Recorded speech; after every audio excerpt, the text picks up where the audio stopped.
सभी बंधुओं को जय जय सिया राम। अर्थ सहित श्री सुंदरकांड पाठ के भाग 16 में आपका हार्दिक स्वागत है, आपका हार्दिक अभिनंदन है। पिछले भाग में आपने सुना था कि हनुमान जी ने अशोक वाटिका में माता जानकी को अपना विराट रूप दिखाया।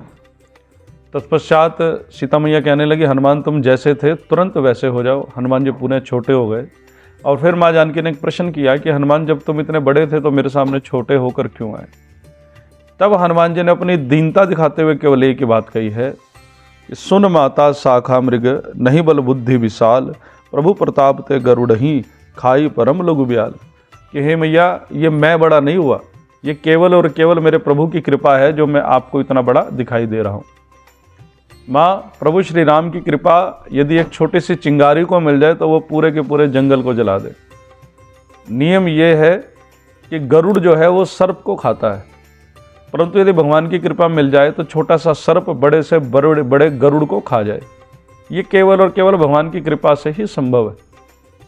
हनुमान जी के इस प्रकार के वचन सीता मैया सुन रही हैं और फिर हनुमान जी के गुण किस प्रकार के हैं, एक 5 गुण हनुमान जी के यहाँ पर बताए गए हैं।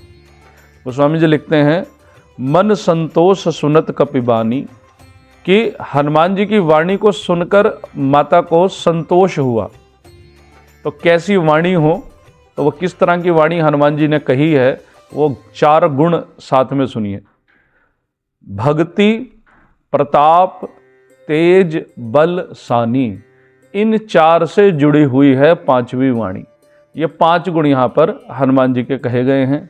हनुमान जी के इन गुणों को जैसे ही माँ जानकी ने सुना तो सीता मैया के मन में परम संतोष प्राप्त हुआ और माँ जानकी प्रसन्न हो गई। और फिर हनुमान जी के ऊपर आशीर्वाद की सीता मैया ने जैसे झड़ी लगा दी। एक के बाद एक 5 आशीर्वाद हनुमान जी को सीता मैया ने दिए हैं। आशीष दीन राम प्रिय जाना, हो तात बल शील निधाना, अजर अमर गुण निधि सुत हो। यानी तुम बल के निधान हो जाओ, तुम शील के निधान हो जाओ, तुम अजर हो जाओ, तुम अमर हो जाओ और तुम्हारे अंदर बहुत से गुण आ जाए। लेकिन कमाल की बात यह है कि इतने बड़े बड़े 5 गुणों के आशीर्वाद मिलने के बाद भी हनुमान जी शीश झुकाकर बैठे रहे। अभी तो कहते हैं संतजन कि हनुमान जी की आंखों में आंसू आ गए।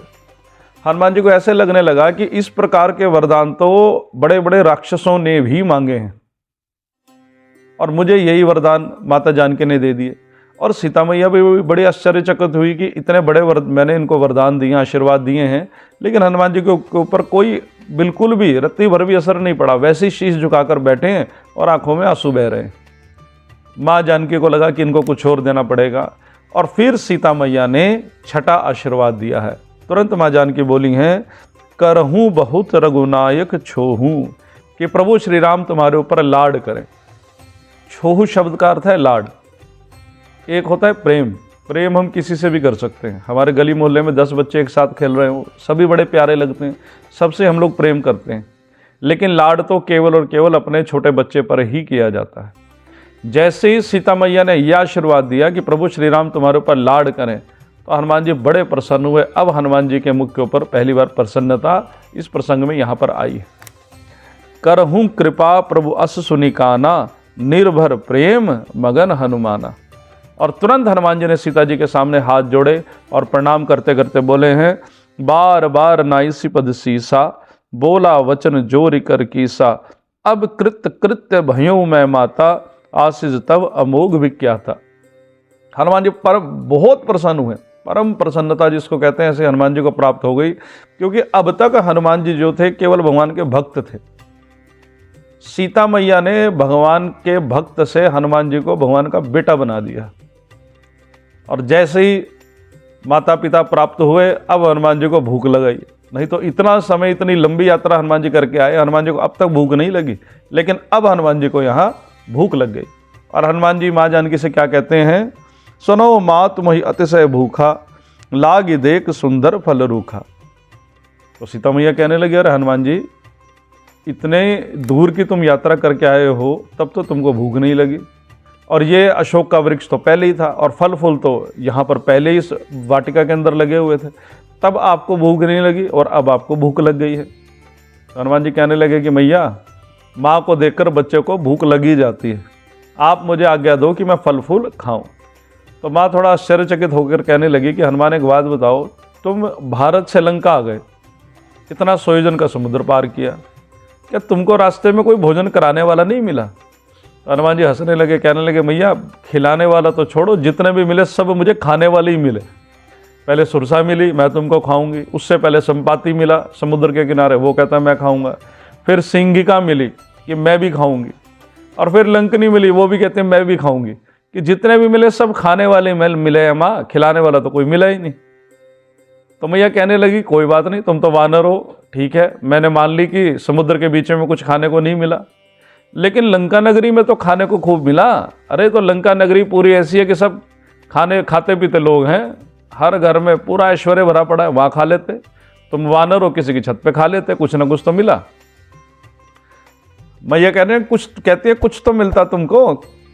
हनुमान जी कहने लगे मैया आपकी बात ठीक है कि यहाँ खाते पीते लोग हैं, लेकिन वहाँ थोड़ा सा अंतर है, ये खाते पीते नहीं, ये पीते खाते, ये पीने खाने वाले लोग हैं, और मैं शुद्ध शाकाहारी जीव हूँ। मैं कहाँ पीऊँगा और मैं क्या खाऊँगा माँ? मुझे तो फल चाहिए थे मुझको, और आपके आशीर्वाद से यहाँ बहुत सारे फल हैं, यदि आपकी आज्ञा हो तो मैं कुछ फल फूल खा लूँ। सीता मैया कहने लगी हनुमान तुम चतुर बहुत हो, लेकिन एक बात ध्यान रखना, सुन सुत करही विपिन रखवारी, परम सुभड रच नीचर भारी। अरे एक से एक बड़े बड़े राक्षस यहाँ पर हैं, तुमको उनका भय नहीं है। हनुमान जी बोले तिन कर भय माता मोहि नाही, जो तुम सुख मानहु मन माही। माँ मुझे राक्षसों का भय नहीं है माँ, मुझे तो थोड़ा सा भय बस आप ही का है, क्योंकि मैं कपी हूँ, चंचल हूँ, कहीं बिना आज्ञा के मैं फल फूल खाऊं और मुझसे कोई धृष्टता हो जाए तो मैया कहीं आपको बुरा न लग जाए। इसलिए माँ मैं आपसे हाथ जोड़कर पुनः एक बार कह रहा हूँ कि आपकी अगर आज्ञा मुझे मिल जाए तो मैं फल फूल खाऊं। माँ हंसने लगी और माँ फिर हनुमान जी को कह रही कि हनुमान तुम्हारी बल और बुद्धि ये दोनों की दोनों मैं देख चुकी हूँ। इसलिए तुरंत सीता मैया ने हनुमान जी को आशीर्वाद दिया और साथ में फल फूल खाने की यहाँ पर आज्ञा दी है। देखि बुद्धि बल निपुण कपि, कहो जान की जाहु, रघुपति चरण हृदय धरी, तात मधुर फल खाहु। बल और बुद्धि दोनों की दोनों देखी। यहाँ पर एक छोटा सा एक अंतर है आशीर्वाद में। जब सुरसा ने हनुमान जी को आशीर्वाद दिया था तो लिखा था कि पहले बल और बुद्धि, राम काज सब करी हो, तुम बल बुद्धि निदान, कि तुम बल और बुद्धि के निदान हो। अब यहाँ जानकी मैया ने जब आशीर्वाद दिया तो यहाँ पर देखि बुद्धि बल, पहले बुद्धि का शब्द आया है, बाद में बल का शब्द आया है। दोनों में थोड़ा अंतर है। एक नज़र में देखेंगे तो लगेगा दोनों समान ही हैं, लेकिन आप दोनों प्रसंगों को गंभीरता से अगर देखेंगे तो सुरसा के सामने हनुमान जी ने पहले बल दिखाया, 100 योजन का शरीर किया, और फिर बुद्धि दिखाते हुए छोटे हो गए। लेकिन सीता मैया के सामने हनुमान जी छोटे होकर ही आए, यानी पहले बुद्धि दिखाई और फिर विराट रूप दिखाकर हनुमान जी ने अपना बल दिखाया। केवल यही अंतर है सुरसा के आशीर्वाद में और मैया जानकी के आशीर्वाद में। एक और पहले बल है और एक और पहले बुद्धि है। और गोस्वामी जी की कलम देखिए कितनी सतर्क है कि क्या किसने पहले किया और क्या किसने पहले कहा। दोनों का अंतर समझते हुए गोस्वामी तुलसीदास जी ने भली बातें किस प्रकार लिखा है। हनुमान जी को सीता जी ने फल फूल खाने की आज्ञा दी है। आगे की कथा अगले भाग में, तब तक के लिए जय जय सिया राम।